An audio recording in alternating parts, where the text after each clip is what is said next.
கர்த்தர் நல்லவர். எடுத்து வாசிங்களேன். இந்த மாதத்துக்குரிய வாக்குத்தத்த வசனம். ஆனாலும் உங்களுக்கு இறங்கும்படி கர்த்தர் காத்திருப்பார், உங்கள் மேல் மனதுருகும்படி எழுந்திருப்பார். போதும். அப்படியே கண்களை மூடுவோமா? ஆண்டவருடைய கரத்தில் வந்திருக்கிறோம். இந்த 5வது வாரமாய் கர்த்தர் நம்மோடு பேசிக்கொண்டிருக்கிறார், பேச போகிறார்.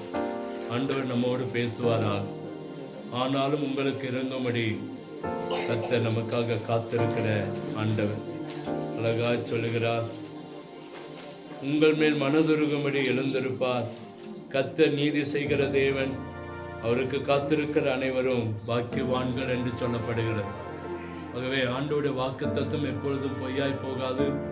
காலங்கள் தாமதித்தாலும் நிச்சயமா நடத்துகிற நம்முடைய வாழ்க்கையில நடத்தி வைக்கிற தேவன் நம்முடைய ஆண்டவர். ஆகவே ஆண்டவருடைய கரத்துல நாம் கேட்போம். ஆண்டவரை, நீர் எங்களோடு பேசும். உங்களுடைய வார்த்தைகள் மத்தியில கடந்து வரட்டும். உங்களுடைய வார்த்தைகள் மத்தியில கடந்து வரட்டும். நீர் பேசுங்க, நாங்க கேட்கிறோம். உங்க வல்லமை கடந்து வரட்டும். ஒரு அற்புதம் நடக்கட்டும். ஆண்டவரே அப்பா, நீர் எங்களோடு பேச வேண்டும் என்று சொல்லி ஜெபிக்கிறோம். அதுக்கு முன்பா என்னை மறைத்து நீங்க வெளிப்படுங்க. உங்க நாமம் மகிமைப்படட்டும். என்னுடைய ஆவி, ஆத்மா, சரீரம், என் உச்சம் தலை முதல் உள்ளங்கால் வரை உங்களுடைய கரத்தில் ஒப்பு கொடுக்கிற. நீங்க ஆளுகை செய்யுங்க, நீங்க பொறுப்பெடுங்க, நீங்க கிருபையாய் மனம் இருங்க வேண்டும் என்று சொல்லி ஜெபிக்கிறோம். உடைய கரம் எங்களோடு என்னோடு கூட இருக்க வேண்டும் என்று சொல்லி ஜெபிக்கிறோம். இயேசுவின் நிற்ப நாமத்தில் ஜெபிக்கிறோம். அன்பின் நல்ல தகப்பனே, ஆமென், ஆமென். அல்லேலூயா. கர்த்தர் நல்லவர். முதல் வாரத்தில் பார்த்தோம் அவருடைய குணாதிசயங்கள் என்ன, அவருடைய குணங்கள் என்ன, அவருடைய கேரக்டர் என்ன அப்படின்னு பார்த்தோம். ஒரு கருணையுள்ள தேவன் என்று நாம் முதல் வாரத்துல பார்த்தோம். 2வது வாரத்துல அதே நாட்களில் அதே ஆண்டவர் அந்த வாக்கு தத்துவத்தை வைத்து ஆண்டவர் நமக்கு கொடுத்த வாக்கு தத்துவங்கள் நம்மை விட்டு கொடுக்காத ஆண்டவர் என்று சொல்லி பார்த்தோம். நம்மை விட்டு கொடுக்காத ஆண்டவர் நம்முடைய ஆண்டவர் என்று சொல்லி நம்ம பார்த்தோம்.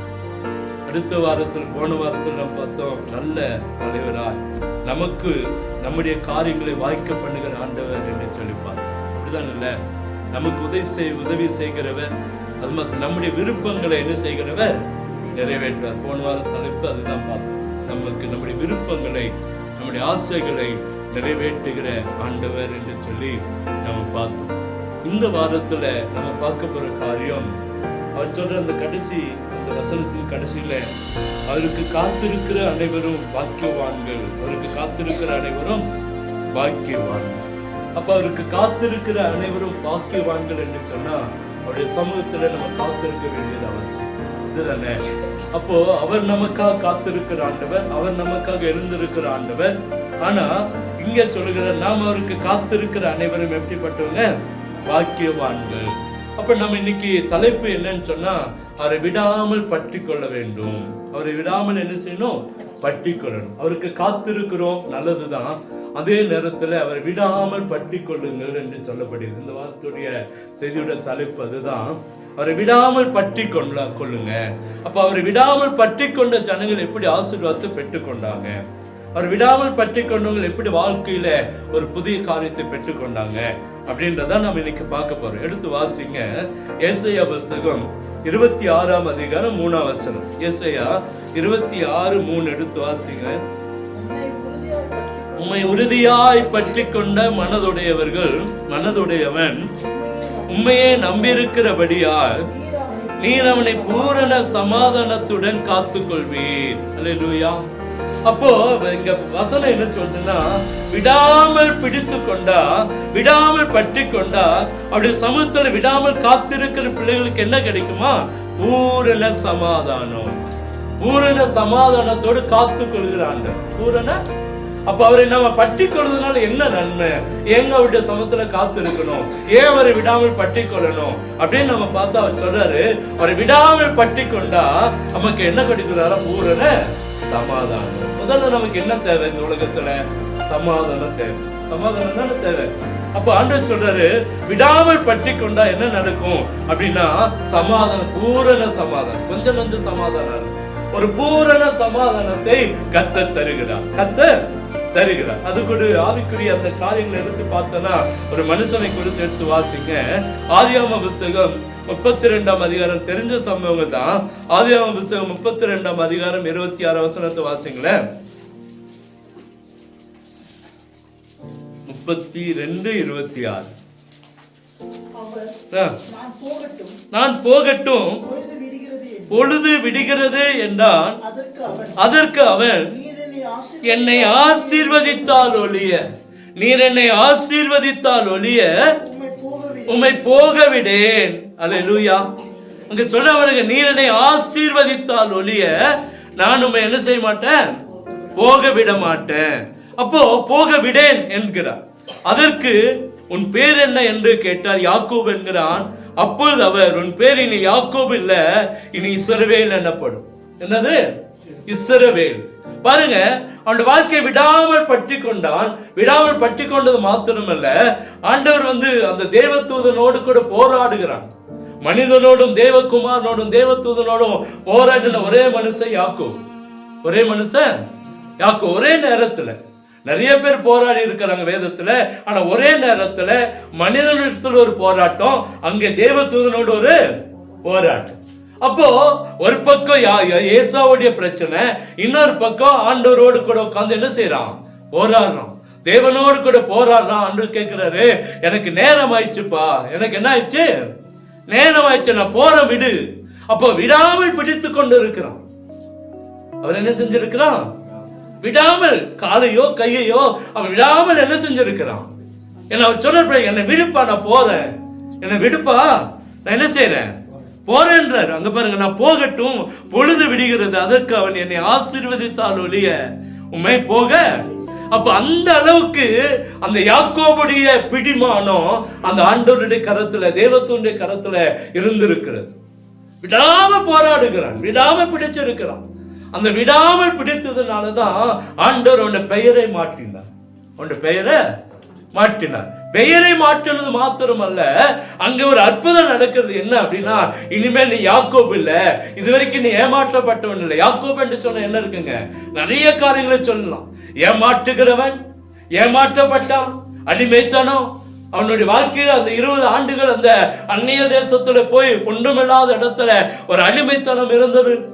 இங்கே அவன் ஏமாற்றிட்டு தான் ஓடுறான், பயத்தோடு போறான், நடுக்கத்தோடு போறான், எல்லாம் இருக்கு அவன் வாழ்க்கையில். அந்த யாக்கோபு, அந்த எத்தன் என்று யாக்கோபு என்று சொன்னால் என்ன அர்த்தமா, எத்தன் ஏமாற்றுகிறவன். இவன் ஏமாட்டுனா, ஆனா இன்னொரு இடத்துல அவனை ஏமாட்டுனான். யாக்கோப, ஏசாவை இவன் ஏமாத்துனா, அவங்க அப்பாவை இவன் ஏமாத்துனா. ஆனா இவனை ஏமாத்துக்கு ஒரு கூட்டமே இருந்துச்சு. அப்ப இவனுடைய வாழ்க்கை மாற்றப்படுகிறது. இதுவரைக்கும் நீ ஏமாற்றப்பட்ட அடிமைத்தனத்தில் இருந்த, இனி அப்படி இல்ல, உன்னை கொண்டு ஒரு பெரிய ராஜாவை, ஒரு பெரிய தீர்க்கதரிசிகளை, அநேக தேசத்துக்கு நன்மையான காரியத்தை நான் செய்ய போறப்பா. இனிமேல் உன்னுடைய பெயர் என்னது, இஸ்ரவேல். உன்னுடைய பெயர் என்னது, இஸ்ரவேல். அங்கு சொல்லப்படுகிறது, தேவனோடும் மனிதனோடும் போராடி மேற்கொண்ட மனுஷன், போராடி மேற்கொண்ட மனுஷன். அதனாலதான் அடுத்தது சொல்றாரு, இனி உன் பேர் என்ன இல்ல, யாக்கோபு அல்ல, உன்னுடைய பெயர் என்னது, இஸ்ரவேல். இப்ப பாருங்க, தேவனோடும் மனிதனோடும் போராடி மேற்கொண்ட ஒரு மனுஷன் கர்த்தர் இந்த இடத்துல யாக்கோபை குறித்து சொல்றாரு. நம்முடைய வாழ்க்கையில ஆண்டவரோடு போராடும் போது, ஆண்டவரை விடாமல் பிடித்துக் கொள்ளும் போது, அது நமக்கு நன்மையாக முடியும்.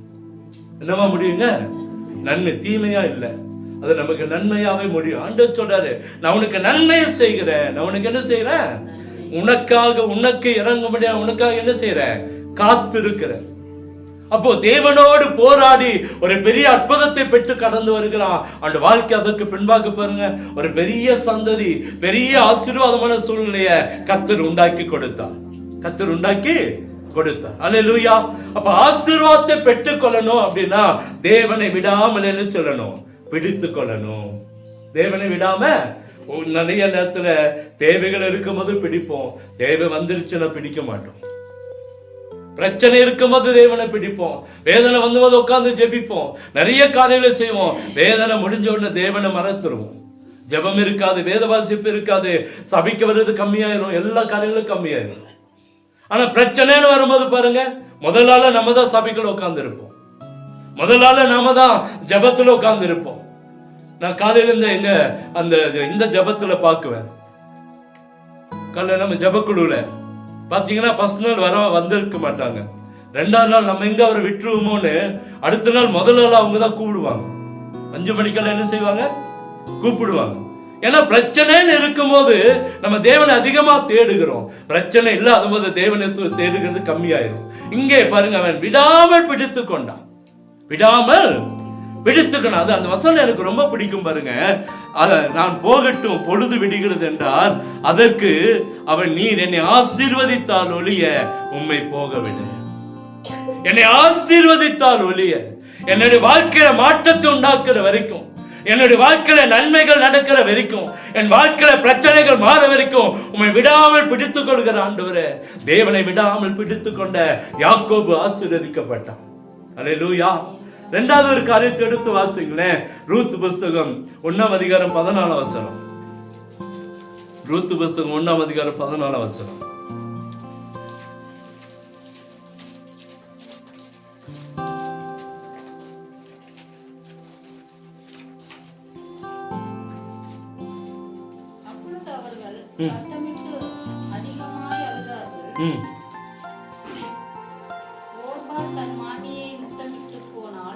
ஓர்பால் தன் மாமியை முத்தமிட்டு போனால் ரூத்தோ என்ன செஞ்சாலா, விடாமல் அவளை என்ன செஞ்சாலா, பற்றி கொண்டா. பாருங்க அந்த வசனம் சொல்லுது, அப்பொழுது அவர்கள் சத்தமிட்டு, ஏன்னா அவர் சொல்றா, இவங்க போகும்போது நிறைவாய் போனாங்க. கணவன் மனைவி 2 பிள்ளைகளோடு போறாங்க. அங்க போய் கணவன் மரிச்சு போறா, 2 பிள்ளைங்களும் என்ன செய்யறாங்க, மரிச்சு போறாங்க. 2 பேருக்கு திருமணம் நடந்திருக்கிறது, 2 பசங்களுக்கு திருமணம். இப்ப 3 பேரும் பெண்கள். ரூத் ஒரு பக்கம், நகோமி ஒரு பக்கம், ஓர்பால் ஒரு பக்கம், 3 பேரும் இருக்கிறாங்க. அப்போ நகோமி சொல்றா, ரூத்தையும் ஓர்பாலை பார்த்து, நீங்க போயிருங்கப்பா உங்க ஊருக்கு போயிருங்க. நான் இன்னும் ஒரு கல்யாணம் பண்ணி ஒரு ஆண் குழந்தையை பெற்று அந்த ஆண் குழந்தை வளர வரைக்கும் நீங்க காத்துட்டு இருக்க வேண்டாம். ஏன்னா அன்னைக்கு காலங்கள் எப்படின்னா, இப்போ ஒரு பையன் கல்யாணம் பண்ணி அந்த பையன் இறந்து போயிட்டான்னு சொன்னா, அந்த வீட்டுல இருக்கிற அடுத்த பையனுக்கு தான் அந்த பொண்ணு கல்யாணம் பண்ணி வைக்கணும், அந்த பையனுக்கு கல்யாணம் பண்ணி வைக்கணும். அதுதான் அந்த யூத முறை. வேறு இடத்துல இருந்து பொண்ணு என்ன செய்யக்கூடாது, எடுக்கக்கூடாது. மாப்பிள்ளை அவன் சின்ன பையனா இருந்தாலும் அவன் வளர வரைக்கும் காத்து இருந்து கல்யாணம் பண்ணணும். அதனாலதான் இந்த அம்மா இந்த வார்த்தையை சொல்றாங்க, நான் இன்னொரு கல்யாணம் பண்ணி எனக்கு ஒரு குழந்தை பிறந்து அந்த பையன் வளர வரைக்கும் நீ காத்திருக்க வேண்டாம், நீங்க காத்துட்டு இருக்க வேண்டாம். அதனால நீங்க உங்க அப்பா அம்மா வீட்டுக்கு என்ன செய்யுங்க, போயிருங்க.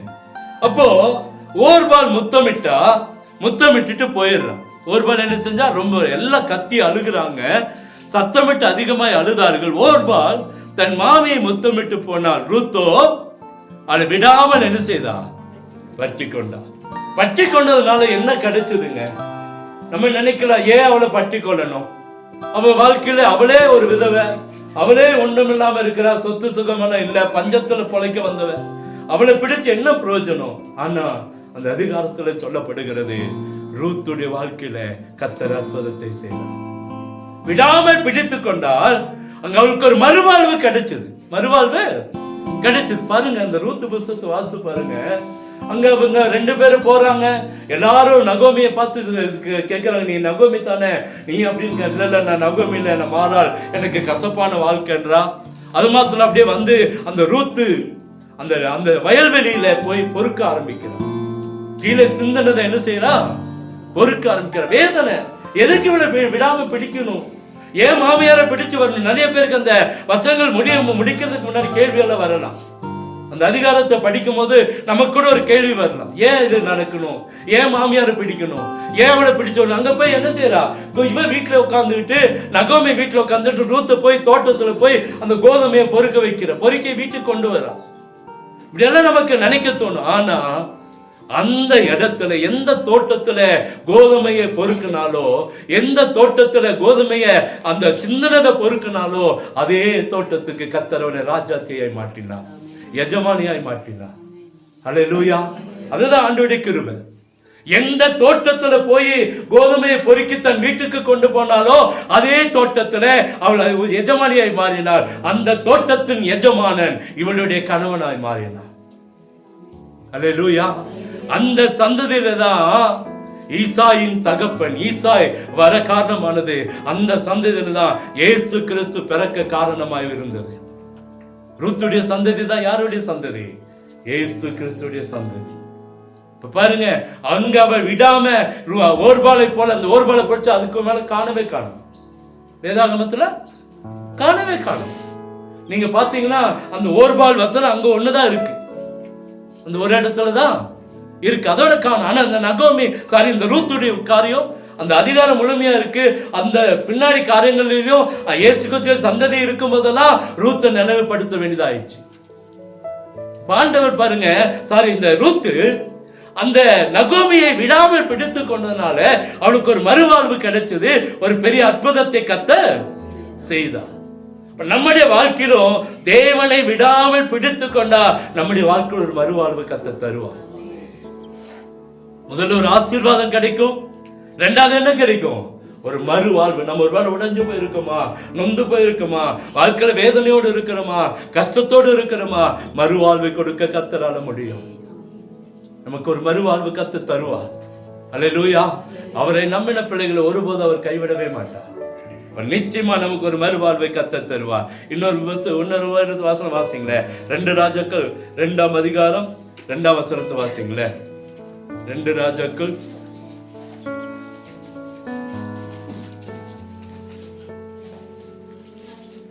2ஆம் அதிகாரம் 2ஆம் வசனம்.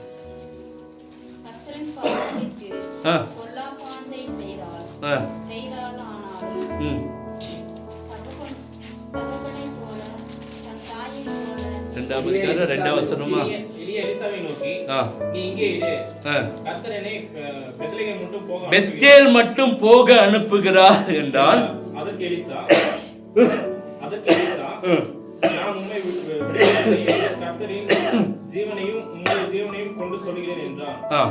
இருவரும் பெத்தேலுக்கு போனார்கள். நமக்கு தெரியும் கர்த்தர் எலியாவை சுழல் காட்டில பரலோகத்துக்கு எடுத்துக்கொள்ள போகிறார். எலியாவை சுழல் காட்டில எங்க எடுத்துக்கொள்ள போகிறார்? பரலோகத்துக்கு. அநேகரை ஆண்டவர் இப்படி எடுத்து இருக்கிறத பார்க்கிறோம். அப்ப இங்க எலியாவை சுழல் காட்டில எடுத்துக்கொள்ள போகிறத எலிசா பார்த்துறான். ஏன்னா எலிசா பார்த்துட்டே இருக்கிறான், எலியா எங்கேயோ போறான். அப்போ கேட்கிறான் இவன்ட்ட.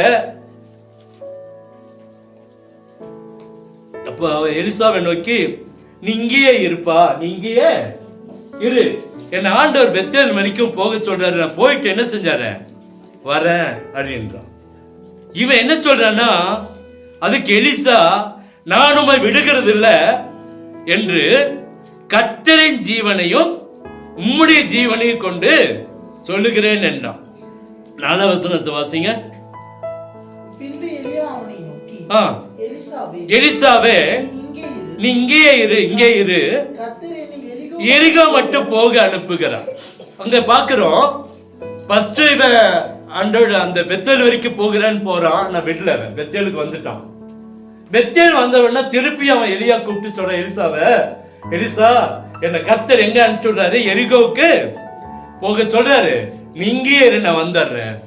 அவன் அப்ப சொல்றான் பாருங்க, அதற்கு அவன், நான் உம்மை விடுகிறதில்லை என்று அங்கே சொல்ற கர்த்தருடைய ஜீவனையும் உம்முடைய ஜீவனையும் கொண்டு சொல்லுகிறேன். சரி, 2 பேரும் எரிகோ வந்துட்டாங்க. 6ஆம் வசனம், நீ இங்கே இரு, யோர்தானுக்கு அனுப்புகிறார் என்றான். அதற்கு அவன், நான் உம்மை விடுகிறதில்லை என்று கர்த்தருடைய ஜீவனையும் உம்முடைய ஜீவனை கொண்டு சொல்லுகிறேன் என்றான். அப்படியே இருவரும் போனார்கள். ஆனா இங்க பாருங்க, அடுத்தது எரிகோ வரைக்கும் வந்துட்டாங்க. எரிகோ வந்து திரும்பி இவன் சொல்றான், என்னங்க அனுப்பிச்சுடுறாரு, எங்க அனுப்பிச்சுடுறாரு? 6ஆம் வசனம், யோர்தான் வரைக்கும் அனுப்பிச்சு விடுறாரு, போயிட்டு வந்தாரப்பா. ஆனா அவன் விடவே இல்லை. 3 இடத்துல பார்க்கிறோம், எலியா சொல்றான, எலிசா விடவே இல்லை. தொடர்ந்து போற, உண்மை விடுகிறது இல்லை ஆண்டவரே, உண்மை என்ன செய்யறது இல்லை, நானு விடுகிறது இல்லை, நம்மோடு கூட தான் இருப்பேன், உங்களோடு கூட தான் வருவேன்னு சொல்லி கூடவே போறான், கூடவே போறான். அங்க பாருங்க, இதனால என்ன நடக்குது அப்படின்னா, ரெட்டிப்பான வரத்தை கர்த்தர் கொடுத்தார். கடைசியில் தெரிஞ்சிச்சு, இவன் விட மாட்டான். சரி, என்னதான் செய்வேன்னு உனக்கு நான் சொல்லிட்டான். ஆண்டவரன் எடுத்துக்கொள்ளப்படுகிறாருப்பா, நான் போக போறேன், பரலோகத்துக்கு போக போறேன், என்ன வேணும் உனக்கு?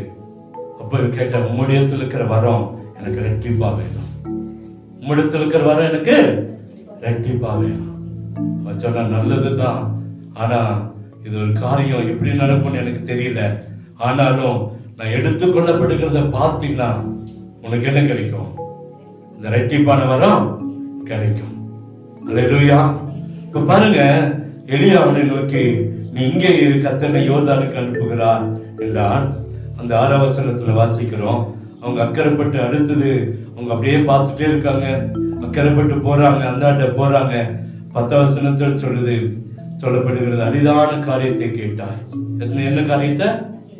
அரிதான காரியம். அரிதான காரியம் என்னங்க? செய்ய முடியாத, கிடைக்க கூடாத ஒரு பெரிய காரியத்தினை கேட்டுட்டப்பா. ஆனாலும் அங்க சொல்லப்படுகிறது, அது அங்க உன்னை விட்டு நான் எடுத்துக்கொள்ளப்படுகையில் நீ கண்டா உனக்கு கிடைக்கும், இல்லாவிட்டால் கிடைக்காது. பாருங்க, போயிட்டான். அவன் எலியா சொல்றான், நான் எடுத்துக்கொள்ளப்படுகிறத நீ பார்த்தீனா உனக்கு கிடைக்கும், பார்த்தீனா உனக்கு கிடைக்கும்.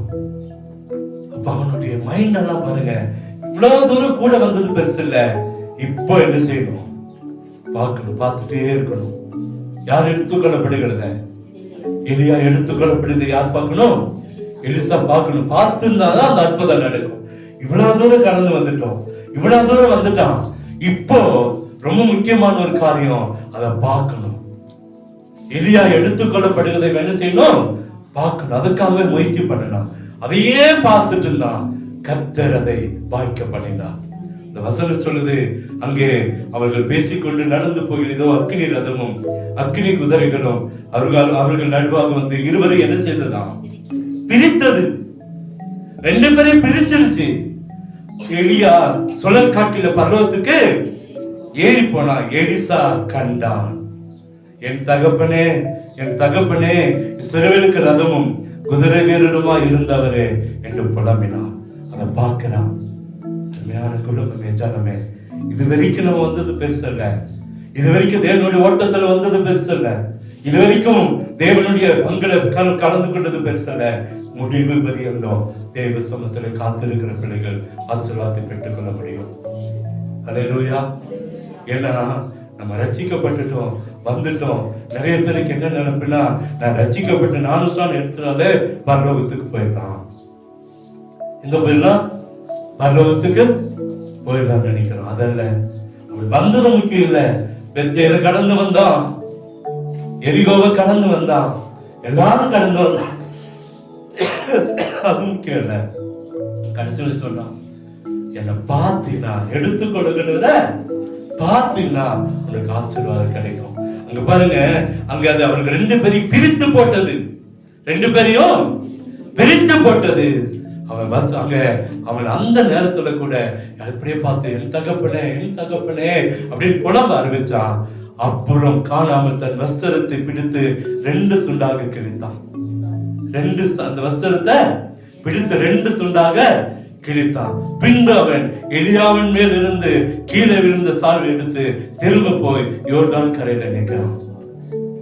மேலிருந்து விழுந்த இந்த வஸ்திரம், இந்த சால்வை இவனுடைய தோளிலே படுகிறது. ஒரு வரங்களை பெற்றுக் கொண்டான். அல்லேலூயா. அவன் விடாமல் பிடித்துக் கொண்டு விடாமல் போனதல்ல, அங்கே நின்று அவருடைய அந்த எடுத்துக் கொள்ளப்படுகிறதை பார்க்கிறான். அங்கே ஒரு பெரிய அற்புதம் நடக்குது. ரெட்டிப்பான வரங்களை கர்த்தர் அவனுக்கு கொடுத்தான். ரெட்டிப்பான பாருங்க, அந்த அதிகாரத்துல நீங்க வாஸ்து பார்த்தீங்கன்னா தெரியும். போகும்போது தனியா போனா, 2 பேரை போறாங்க, வரும்போது திரும்பியும் அந்த எரிகோ அந்த தண்ணீரை என்ன செய்யணும்? அடிக்கணும்.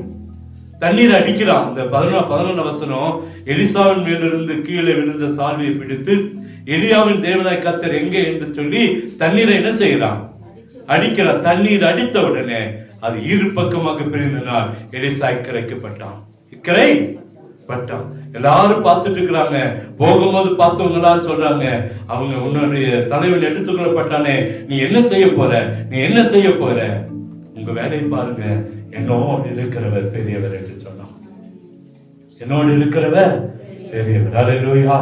நிறைய பேர் சொல்லலாம், உங்களோடு கூட இருந்தவங்க எங்க, உங்களோடு கூட இருந்தவங்க எங்க, உங்களுக்கு உதவி செஞ்சவங்க எங்க அப்படின்னு எல்லாம் கேட்கலாம். ஆனா ஆண்டவர் சொல்றாரு, நான் உங்களோடு கூட இருக்கிறேன். அநேக நம்மளை கைவிட்டு இருக்கலாம், அநேக நமக்கு விரோதமாய் பேசி இருக்கலாம், அநேக நம்முடைய வார்த்தைகளுக்கு விரோதமாய் காரியங்களை செய்திருக்கலாம். ஆனா இங்கே பாருங்க, எல்லாம் எனக்கு தெரியும், உங்க வேலையை பாருங்கன்னு சொன்னா கர்த்தர் அவனோடு கூட வந்தான். வரங்களை பெற்றுக் கொண்டான். என்னத்தை பெற்றுக்கொண்டான்? விடாமல் பற்றி கொண்ட மனுஷன் ஆசீர்வாதத்தை பெற்றுக்கொண்டா. விடாமல் பற்றி கொண்ட மனுஷி மறுவாழ்வை பெற்றுக்கொண்டா. இங்க விடாமல் பற்றி கொண்ட எலிசா அங்கே வரங்களை என்ன செய்தா? பெற்றுக்கொண்டான். 2 ராஜாக்கள் அதை 4:30 எடுத்து வாசிங்களேன். 2 ராஜாக்கள் 4:30.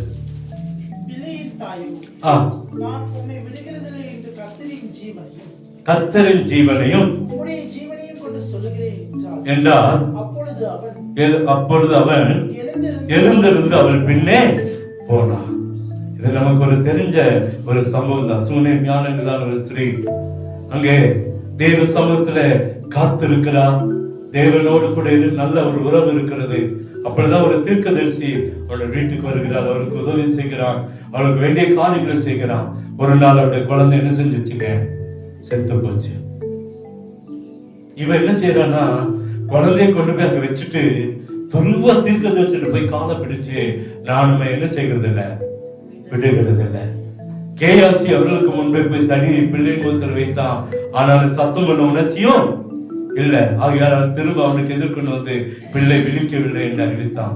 திரும்ப எலிசா வீட்டுக்குள்ள வந்த போது இதோ அந்த பிள்ளை அவன் கட்டில செத்து கிடந்தான். உள்ளே போய் தங்கள் இருவருக்கு பின்பாக கதவை பூட்டி கர்த்தரை நோக்கி வேண்டுதல் செய்து கிட்டே போய் தன் பிள்ளையின் வாய் மேலும் தன் கண்கள் அவன் கண்களின் மேலும் தன் உள்ளங்கைகள் அவன் உள்ளங்கையின் மேல் படுபடியாக அவன் மேல் குப்புறப்படுத்திக் கொண்டான். அப்பொழுது பிள்ளையின் உடல் அனல் கொண்டது. அல்லேலூயா. அப்போ என்ன நடக்கு? அந்த ஒரு தேவனுடைய மனுஷனை விடாமல் பற்றி கொண்டதுனால தன்னுடைய குழந்தை, செத்து போன குழந்தை என்ன கிடைச்சதுங்க? உயிர் கிடைச்சது. தேவ சமத்துல நாமளும் தேவ கரத்துல விடாமல் பற்றி கொள்ளும் பொழுது நம்முடைய செத்து போன வாழ்க்கை, செத்து போன சரீரங்களை மீண்டும் உயிர் கொடுக்க அவரால் முடியும். அல்லேலூயா.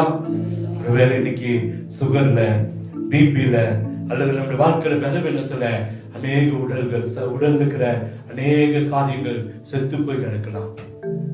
இன்னைக்கு அது மேலே அது காரியங்களை செய்யாமல் இருக்கலாம், கடைகள் வேலை செய்யாமல் இருக்கலாம், இருதய துடிப்புல ஒருவேளை கம்மியா இருக்கலாம், அல்லது நம்முடைய சரீரத்துக்குள்ள ரத்த நாளங்களுக்குள்ள அல்லது எலும்புகளுக்குள்ள நரம்புகளுக்குள்ள ஒரு பாதிப்போடு இருக்கலாம். தேவனை விடாமல் பற்றி கொண்டதுனால, பற்றி கொள்ளும் போது அங்க எப்படி பிள்ளை உயிரோடு கடந்து வந்ததோ அதே போல நம்முடைய சரீரத்தையும் கர்த்தர் இன்னும் இன்னும் பலமாய் கர்த்தர் மாற்றுவார். அல்லேலூயா. அவரால் முடியாது ஒன்றுமே இல்ல. இன்னொரு சம்பவத்தை சொல்றேன். உன்னத பாட்டு 3:4. உன்னத பாட்டு 3:4.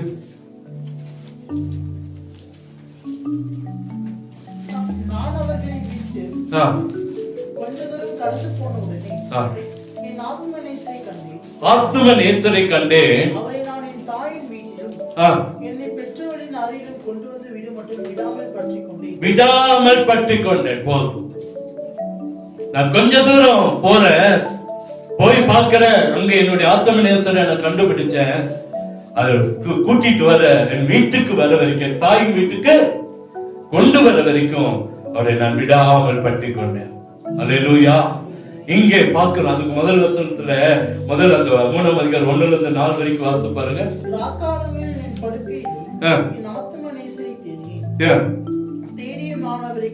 காணவில்லை. நான் எழுந்து நகரத்தின் வீதிகளிலும் தெருக்களிலும் திரிந்து என் ஆத்ம நேசரை தேடுவேன் என்று என் ஆத்ம நேசரை தேடுவேன் என்று தேடியும் அவரை நான் என்ன செய்யல காணவில்லை. நகரத்திலே திரிகிற காவலாளர் என்னை கண்டார்கள். என் ஆத்ம நேசரை கண்டீர்களா என்று அவர்களை கேட்டேன்.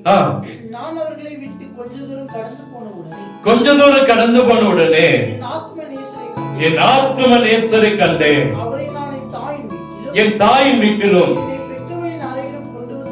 விடு மட்டும் விடாமல் பற்றிக் கொண்டேன். அல்லேலூயா. முன்னாடி நடந்த சம்பவம் நமக்கு தெரியும். ஆண்டவர் வந்து கதவை தட்டி நான் வந்திருக்கிறேன்றாரு. இவ தூக்க கலக்கத்துல டயர்டா இருக்கேன், இப்பதான் என்னுடைய உடைகள் எல்லாம் மாத்தி இருக்கிறேன், என்னுடைய மேல இருக்கிற வாசலை திரவியங்களை பூசி இருக்கிறேன் அப்படின்னு சொல்லி சாக்கு போக்கு சொல்லுகிறத பார்க்கிறோம். ஆண்டவர் போயிட்டாரு. ஆண்டவர் எவ்வளவு நாள் நமக்காக நிற்பாரு. ஆண்டவர் வந்து கதவை தட்டும் போதே நம்ம என்ன செஞ்சிடணுங்க, திறந்துடணும். இங்க நடந்த சம்பவம் தான். கொஞ்ச நேரம் வந்து கதவு பார்க்கறா, ஆண்டவரங்க அதுக்கு பின்னாடி தேடுறா. வீதிகளில தெருக்களில போய் தேடி தேடி கடைசியில கண்டுபிடிச்சா. நான் சொல்றது என்னன்னா, ஆண்டவர் நம்ம பக்கம் வரும்போதே அவர் விடாமல் பிடித்துக்கிறோம். அவர் விடாம அவர் நம்மளை விட்டு தூரம் போன பிறகு தேடி கண்டுபிடிச்சு வீட்டுக்கு கூட்டிட்டு வரதை விட நம்மளை தேடி அவர் வரும்போது அவரை விடாமல் என்ன செய்யணும், பற்றிக்கொள்ளணும். இங்கே ஆனாலும் பாருங்க, விடல, போய் தேடி கண்டுபிடிச்சு தன் வீட்டுக்கு கொண்டு வந்து நிறுத்தினார். அல்லேலூயா. இன்னைக்கு ஆண்டவர் சொல்லுகிற வார்த்தை, இன்னைக்கு ஆண்டவரை விடாமல் பற்றி கொண்டா நிச்சயமாய் கர்த்தர் நம்மை ஆசீர்வதிப்பார். முழங்காலை மடக்குவோமா? ஏசாயால வாசிக்கிறோம், ஒரு விடாமல் பற்றி கொண்ட ஜனங்கள் பாக்கியவான்கள். நமக்கு ஒரு ஆசீர்வாதத்தை கர்த்தர் தருகிறார். ஆதியாகமம் 32 வாசிக்கிறோம். 26 வசனத்துல யாக்கோபு தேவனை விடாமல் பற்றி கொண்டான். இன்னைக்கு நீங்களும் நானும் எந்த சூழ்நிலையில இருக்கிறோம், என்ன நடந்தாலும் நம்ம முன் வைத்த காலை பின் வைக்காதபடிக்கு நம்ம தேவனை நோக்கி தேவனை விடாமல் பற்றி கொண்டா ஒரு ஆசீர்வாதம் கிடைக்கும். ஒரு பெரிய பட 400 பேரோடு இயேசு வருகிறான். ஆனா கோபத்தை கர்த்தர் அங்கே மாட்டினார்.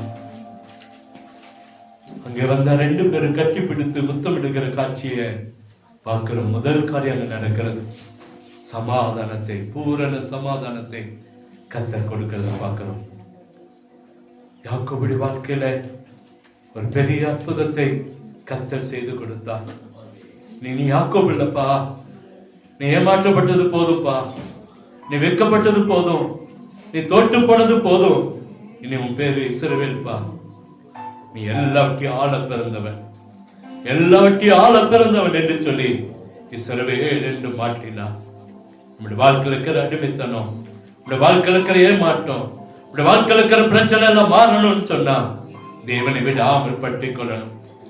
யாக்கோபு விடாமல் பற்றி கொண்டான், ஒரு பெரிய ஆசீர்வாதத்தை பெற்றுக் கொண்டான். ரூத் அப்படிதான். அங்கே நகோமியை விட்டு போயிருக்கலாம். அந்த தேசம் அவளுடைய தேசம், அந்த தேசத்துல பக்கம் தான் வீடா இருக்கலாம், போயிருக்கலாம். ஆனா அவ சொல்ற, இல்ல நாம விட மாட்டேன், நாங்கள விட மாட்டோம் மாமி. கடந்து வருகிறான். அவனோடு வந்தான். அவளுக்கே கூட ஒருவேளை நினைப்பிருந்திருக்கலாம், எதுக்குடா இங்க வந்தோம், தோட்டத்துல போய் கோதுமை பறிக்க கொண்டு இருக்கிறோமே, பிச்சைக்காரியை போல இருக்கிறேனே, என் வாழ்க்கை இப்படி மாறிடுச்சு அவ கூட நினைச்சிருக்கலாம். ஒருவேளை எங்க அப்பா அம்மா வீட்டுல சுகமா இருந்திருக்கலாம், நினைச்சிருக்கலாம். ஆனா ஆண்டவருடைய சித்தம் அவள் விடாமல் பற்றி கொண்ட ஒரே காரணத்துக்காக அவள் அந்த தேசத்தின் அதிபதியாய் மாற்றினான். அது மாத்திரமல்ல, தேவனுடைய பிறப்பின் அந்த நற்செய்திய அந்த கோத்திரத்துல, அந்த சந்ததியில ரூத்துக்கும் ஒரு இடத்தை கர்த்தர் கொடுத்தார். விடாமல் பற்றி கொண்ட எலிசா கடந்து போறான். பரவாயில்ல, நான் வரேன், நான் பரவாயில்ல, என்ன விடாதீங்க, கூடவே வந்தான். என்ன நடந்தாலும் சரி, என்ன நடந்தாலும் சரி, நான் உங்களோடு தக்க வருவேன்ப்பா, உங்களோடு தப்ப வருவேன், உங்களை விட்டு போக மாட்டேப்பா. என்ன அடிக்கிறீங்களா, என்ன வதைக்கிறீங்களா, என்ன என்ன காரியங்கள் செஞ்சாலும் சரி, யோபு அதான் சொன்ன, என்னை கொண்டு போட்டாலும் நான் மேல் வச்ச நம்பிக்கையிலிருந்து விலக மாட்டேன்ப்பா. சொல்ற எலிசா, நீங்க என்ன நடந்தாலும் சரி நான் வருவேன், பார்க்கணும், அவ்வளவுதான், நான் பார்க்கவே. என்ன நம்மளை பிரிச்சாலும் சரி, அங்கே கர்த்தர் ஒரு அற்புதத்தை செய்து, அன்மே எலியா செய்தது 7 அற்புதம், எலிசா செய்தது 14 அற்புதம். ரெட்டிப்பான வரும். இன்னொன்னு உங்களுக்கு புரியாம இருக்கலாம். எலியா செய்தது 7, எலிசா செய்தது 14 அற்புதம். கடைசியில எலிசாவுடைய உடலை கொண்டு போய் அடக்கம் பண்ண போறாங்க. 13 அற்புதம் தான் நடந்துச்சு. ஜனங்கள் நினைச்சிருக்கலாம், ரெட்டிப்பான வரங்கள் கிடைச்சிச்சு, என்ன நடக்க போகுது? அவனுடைய உடலை கொண்டு போய் அடக்கம் பண்ண போடும்போது அங்க தடுக்கி அவனுடைய உடல், அவன் கொண்டு போன அந்த பெட்டி இன்னொரு கல்லறையில விழுந்தது. அந்த கல்லறையில் அந்த மனுஷன் உயிரோடு வந்தான். ரெட்டிப்பான அற்புதம். 14 அற்புதத்தை, 14 காரியத்தை எலியா மூலமாய் கர்த்தர், எலிசா மூலமாய் கர்த்தர் செய்து முடித்தான். எலியா 7 அற்புதம் செஞ்சான், எலிசா 14 ரெட்டிப்பான வரத்தை கர்த்தர் அவனுக்கு கொடுத்தான். விடாமல் பற்றி கொண்ட சாலமோன் புஸ்தகத்தில் உன்னத பாட்டுல வாசிக்கிறோம். விடாமல் பற்றி கொண்ட இந்த ஸ்திரீ, அந்த விடாமல் பற்றி கொண்ட அந்த ஸ்திரீ, அவனுடைய குழந்தை உயிரோடு வந்ததை பார்க்கிறோம். எப்படி இருந்திருக்கும்? தலைநோகுதுன்னு சொல்லி செத்து போனான். அவ எடுத்துட்டு குதிரை மேல, கழுது மேல வச்சு கொண்டு போய் ஒரு அறையில வச்சுட்டு துருவ போய் தீர்க்கதரிசி காலை பிடிச்சான். அங்கே அற்புதம் பெற்றுக்கொண்டான், அற்புதம் பெற்றுக்கொண்டான். இங்கே உன்னத பாட்டுல வாசிக்கிறோம். விடாமல் பற்றி கொண்டு போய் அலைஞ்சு தெரிந்து தன் வீட்டுக்கு கூட்டிட்டு வந்தான். நம்மளும் ஒருவேளை இன்னைக்கு நம்ம தேவனை மறந்து இருக்கிறோமா? இன்னைக்கு ஒருவேளை தேவனை விட்டு விலகி இருக்கிறோமா? இன்னைக்கு ஒருவேளை தேவனை விட்டு தூரம் போயிட்டோமா? தேவன் நம்முடைய வீட்டுக்கு தேடி வரும் பொழுது அவரை உதாசனப்படுத்தி இருக்கிறோமா? இந்த கடைசி வார்த்தை கர்த்தர் கொடுக்கிற வார்த்தை இதுதான். விடாமல் பற்றி கொள்ளணும். விடாமல் பற்றி கொள்ள முடியாதபடிக்கு இருக்கிற தடை என்ன? எது நம்மளை தடுத்து வச்சிருக்கிறது? அவரை விடாமல் பற்றி கொள்ள முடியாதபடி எது நம்மளை தடுத்து வைத்திருக்கிறது? அண்ணன் நம்மளை விட்டு தூரமா இருக்கிறாரா? தூரம் போயிட்டாரா? பக்கம் வரும்போதெல்லாம் நம்ம உதாசனப்படுத்திட்டோமா? பக்கம் வரும்போதெல்லாம் தட்டி கழிச்சிட்டோமா? பக்கம் வரும்போதெல்லாம் நம்ம தேவனை விட்டு தூரம் போயிட்டோமா? ஆனால் இன்னைக்கு தூரத்தில் நிற்கிறார் என்பது நமக்கு தெரியும், நம்ம மனசாட்சிக்கு தெரியும். என் ஆண்டவருடைய பக்கத்தில் இல்ல, என் ஆண்டவர் என்னுடைய பக்கத்தில் இல்ல, என்னுடைய பக்கத்தில் ஆண்டவர் இல்ல, தூரத்தில் நிற்கிறார் என்பது நமக்கு தெரியும். அதை போய் தேடி கண்டுபிடிச்சு கொண்டு வந்துருவோம். இல்ல அப்படின்னா ஆசீர்வாதத்தை இழந்து போயிரும், நன்மைகளை இழந்து போயிருவோம். அன்று சொல்ல விடாமல் பற்றி கொண்டேன்னா ஆசீர்வாதத்தை தர, பிரச்சனை, வேதனை, கண்ணீர், கவலை எல்லாம் மாறும். விடாமல் பற்றி கொண்ட வாழ்க்கையோடு நம்முடைய வாழ்க்கையோடு மறுவாழ்வு நடக்கும், மறு வாழ்க்கை நடக்கும். ஒரு விதவையா இருந்தவர் இன்னைக்கு ஒரு எஜமாட்டிய மாறினார். சந்ததி கொடுத்து வைத்த சந்ததியா கர்த்தர் மாற்றினார். இனிமையான ஜனமே, தேவனை விடாமல் பிடிச்சிட்டோம் அப்படின்னா நம்முடைய வாழ்க்கையில இழந்து போனதை பெற்றுக்கொள்ள, திரும்பவும் பெற்றுக்கொள்ள முடியும். வரங்களை இழந்துட்டோமா? வரங்களை இழந்து நிற்கிறோமா? நம்ம கொடுத்த அபிஷேகத்தை இழந்துட்டோமா? எஸ்எல்சி கேம்ப்ல, யூத் மீட்டிங்ல, இன்னைக்கு ஆண்கள் முகாம்ல, பெண்கள் முகாம்ல, சிறுவர் ஊழியர்கள் எல்லாம் இன்னைக்கு அபிஷேகம் பெற்றுக்கொண்டு இன்னைக்கு குழி தோண்டி பதச்சு வச்சிருக்கிறோமா? வரங்களை இழந்து போய் நிக்கிறோமா?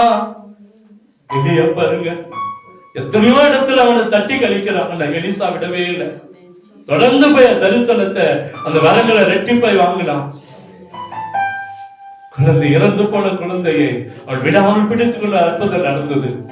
இன்னைக்கு உங்களுடைய வாழ்க்கையில், என்னோட வாழ்க்கையிலும் எதை இழந்திருக்கிறோமோ அதை தேவனை பற்றி கொண்டு பிடித்துக் கொள்வோம். தேவனை பிடித்துக் கொண்டு அதை பெற்றுக் கொள்வோம். ஏன்னா இந்த உலகம் கடைசி காலம். ஆங்காங்கு இன்னைக்கு அழிவுகள் நடந்து கொண்டிருக்கிறது. ஆங்காங்கு இன்னைக்கு மரண சத்தங்கள் கேட்டுக்கொண்டு இருக்கிறது. ஆங்காங்கு இன்னைக்கு தேவனுக்கு பிரியமில்லாத சம்பவங்கள் நடந்து கொண்டிருக்கிறது. அன்றைய கருத்தில் அர்ப்பணிப்போமா? அன்றைய கருத்தில் ஒப்பு கொடுப்போமா? கர்த்தர் நம்மோடு கூட இருக்கிறார். விடாமல் பிடித்துக் கொள்வோம். ஆசீர்வாதங்களை பெற்றுக் கொள்வோம். விடாமல் பிடித்துக் கொள்வோம். ஒரு மறுவாழ்வு பெற்றுக் கொள்வோம். விடாமல் பிடித்துக் கொள்வோம். வரங்களை பெற்றுக் கொள்வோம். விடாமல் பிடித்துக் கொள்வோம். நம்முடைய வாழ்க்கையில இழந்து போன, கெட்டு போன அவயங்களை சரிப்படுத்துவோம். விடாமல் பிடித்துக் கொள்வோம். கர்த்தர் நம்முடைய வீட்டில வந்து தங்குவார். தேடி கண்டுபிடிப்போம். தேடி கண்டுபிடிப்போம். நேரத்தில் இயேசுவை இழந்து நிற்கிறோம். ஆண்டவர் இழந்து நிற்கிறோம். கர்த்தர் நம்மோடு கூட கிரியை செய்வாராக. கர்த்தர் அற்புதம் நடத்துவாராக. 2 குடும்பத்துக்காக நம்ம ஜெபம் பண்ணுவோம். எல்லா குடும்பத்துக்காக ஜெபம் பண்ணுவோம். அவர்கள் எல்லாரும் காய்ச்சல்ல படுத்து இருக்கிறாங்க. எல்லாரும் கரங்களை உயர்த்தி எல்லா குடும்பத்தை கர்த்தர் தொடுங்க. ஒரு வல்லமை கடந்து வரட்டும். ஒரு வல்லமை கடந்து வரட்டும் என்று சொல்லலாம். இந்த கிருபை இந்த சக்கினா மேல, ஸ்டெல்லா மேல, இந்த அம்மா மேல கர்த்தருடைய கரை இறங்கட்டும். ஒரு அற்புதம் நடக்கட்டும். ஒரு அற்புதம் நடக்கட்டும். ஒரு அற்புதம் நடக்கட்டும். ஒரு அற்புதம் நடக்கட்டும். ஒரு அற்புதம் நடக்கட்டும். அதே போல நம்ம சிங்கனாவுக்காக, சாந்திக்கா குடும்பத்துக்காக ஜெபம் பண்ணுவோம். இன்னைக்கு ரொம்ப முடியல, கிளம்பி வந்தாங்க, பாதியில வந்து முடியல, அப்படியே ஹாஸ்பிட்டலுக்கு கூட்டிட்டு போயிருக்கதா சொல்றாங்க. அன்றைய கருத்துல சொல்லுவோம். சபைக்கு வந்தாங்க, முடியலன்னு சொல்லி இன்னைக்கு ஹாஸ்பிட்டலுக்கு கொண்டு போயிருக்கிறோம் மாஸ்டர் அப்படின்னு போன் பண்றாங்க. அவங்களுக்காக நம்ம அன்றைய காலத்துல ஜெபம் பண்ணுவோம். ஆண்டவரே, ஒரு அற்புதம் நடக்கட்டும். ஒரு அற்புதம் நடக்கட்டும். ஒரு அற்புதம் நடக்கட்டும். ஒரு அற்புதம் நடக்கட்டும். ஒரு அற்புதம் நடக்கட்டும். ஒரு அற்புதம் நடக்கட்டும். ஒரு அற்புதம் நடக்கட்டும். அவருடைய சித்தத்தை நிறைவேற்றுங்கப்பா. அவருடைய சித்தத்தை நிறைவேற்று. ரொம்ப கஷ்டப்படுறாராம். ஆண்டவர்கிட்ட சொல்லுவோம். ஆண்டவர் உங்க சித்தம் எதுவோ அதை நடத்துங்க, நிறைவேற்றுங்க, நிறைவேற்றுங்க, நிறைவேற்றுங்க. ஒரு அற்புதம் நடக்கட்டும். ஒரு அற்புதம் நடக்கட்டும். ஒரு அற்புதம் நடக்கட்டும். எங்களை கிருபையாய் நேசிக்கிற அன்பின் நல்ல தகப்பனே, வார்த்தைக்காய் நன்றி. எங்களோடு பேசிக் கொண்டிருக்கிறதுக்காக ஸ்தோத்திரம். விடாமல் பற்றி கொள்கிற மனதுடையவன், உண்மையே பற்றி கொள்வதனால ஆண்டவரே பூரண சமாதானத்துடன் அவர் காத்துக் கொள்வேன் என்று சொன்ன ஆண்டவர், ஆண்டவர் உங்களை விடாமல் பிடித்துக் கொண்டு ஆண்டவர் உங்களையே பற்றி கொள்ள எங்களுக்கு கிருபை பாராட்டுங்கப்பா. அதனால வந்திருக்கிற ஒவ்வொரு குடும்பத்தையும் ஆசீர்வதிங்க. ஆண்டவரை பலவீனங்கள், சோர்வுகள், கடன்கள், இல்லாத நிலைமைகள், வறுமைகள், தருத்தரங்கள் எல்லாம் மாறட்டும். சமாதானத்தை, சந்தோஷத்தை கட்டிடுங்க. இதை பார்த்து கொண்டிருக்கிறதை, கேட்டுக் கொண்டிருக்கிற எல்லா ஜனங்கள் மேலும் ஆளுகை காணப்படட்டும். ஆண்டவரே, இந்த கிருபைக்குள்ளே மறைத்துக் கொள்ளுங்க. ஆண்டவரே, ஒவ்வொரு வீட்டில் இருக்கிற அப்பம், தண்ணீர், வருமானம், பொருளாதாரங்கள் ஆசீர்வதிங்க. ஒன்றிலும் குறையில்லாம நிறைவானதை, மேலானதை, நன்மையானதை தந்தரல்ல வேண்டும் என்று சொல்லி ஜெபிக்கிறோம். அற்புதம் நடக்கட்டையா. இந்த நாளை வெற்றியாய் முடிக்கவும், நாளை தினத்தை வெற்றியாய் முடிக்கவும், அன்றைய புதிய மாதத்தில் புதிய கிருபைகளோடு கடந்து வருவோம். எங்களுக்கு கிருபை பாராட்ட வேண்டும் என்று சொல்லி ஜெபிக்கிறோம். செய்கிற வேலைகளை ஆசீர்வதிங்க. விவசாயிகளை ஆசீர்வதிங்க. மிருக ஜீவன்களை ஆசீர்வதிங்க. வியாபாரங்களை ஆசீர்வதிங்க. ஆண்டவரே, இன்னும் படிக்கிற பிள்ளைகள் மேல நம்முடைய கிருபை ஊட்டப்படட்டும். எக்ஸாம் எழுதியிருக்காங்கப்பா, நல்ல மதிப்பெண்களை கிடைக்க உதவி செய்யுங்க. இந்த லீவு நாட்களில பிள்ளைகள் எந்த விதத்தில் பாதிப்பு ஏற்படுத்தாதபடிக்கு பிள்ளைகளை வேலையெடுத்து பாதுகாத்துக் கொள்ளுங்க. எங்க பிள்ளைகளை சுற்றி உங்க ரத்தத்துக்குள்ள மூடி மறைத்து தாங்கி ஏந்து தப்பித்து வழிநடத்த வேண்டும் என்று சொல்லி ஜெபிக்கிறோம். ஆண்டவரே, 2ஆம் தேதி நடக்கிற ஆண்கள் முகாமை உங்களுடைய கரத்தில் வைக்கிறோம். ஆசீர்வதிங்கப்பா. அதே போல ஆண்டவரே, 11ஆம் தேதி நடக்கிற அந்த மிஷன் முகாமுக்காக ஜெபிக்கிறோம். அதை நீங்க ஆசீர்வதிக்க வேண்டும் என்று சொல்லி ஜெபிக்கிறோம். உங்களுடைய கரம் ஆண்டவர், உங்களுடைய கிருபை ஊட்டப்பட வேண்டும் என்று சொல்லி ஜெபிக்கிறோம். நன்மை கிருபை நாட்டு அற்புதம் நடக்கட்டும். இயேசுவின் இன்ப நாமத்திலே ஜெபிக்கிறோம். அன்பின் நல்ல தகப்பனே, ஆமென், ஆமென்.